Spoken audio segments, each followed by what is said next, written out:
সরকারি বাসের ধাক্কায় মৃত্যু এক ব্যক্তির প্রতিবাদে ৮১ নম্বর জাতীয় সড়ক অবরোধ করে বিক্ষোভ। মালদা চাঁচলের পাহাড়পুরের ঘটনা। মৃত ব্যক্তির দেহ রেখে বিক্ষোভ করেন স্থানীয়রা। মৃত ব্যক্তির নাম হাসির উদ্দিন, চাঁচল ২ নম্বর ব্লকের শাহুরগাছি গ্রামের বাসিন্দা। তিনি গত মঙ্গলবার মালদা চাঁচলে পাহাড়পুর ৩১ নম্বর জাতীয় সড়কে দ্রুত গতিতে আসা একটি সরকারি বাস ধাক্কা মারে ওই সাইকেল আরোহীকে।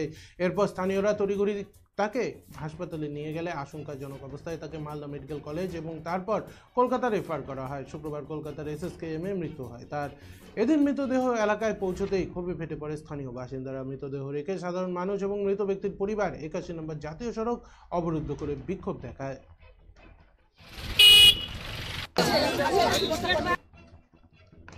আমাদের অভিযোগ যে আমাদের সেদিন এই লোকটা আসছিল এখানে জমি দেখার জন্য, রং সাইডে বাস বাসের যেই সাইডটা সেই সাইড দিয়ে না যাওয়ার কারণে বাস উল্টো দিকে গিয়ে আমাদের গ্রামের একটা লোককে, তার নাম কালুয়া, তাকে অ্যাক্সিডেন্ট করা হয়েছে।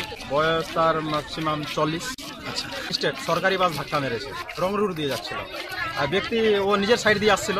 আচ্ছা, সরকারি এই সাইড দিয়ে ও নিজের সাইড দিয়ে বাস ঢুকেছে ডান দিক দিয়ে। আচ্ছা, হ্যাঁ, খুব দ্রুত গতিতে। এখানে টার্নিংটা এখানে কোনো স্লো করার কোনো টাইমই লাগে না।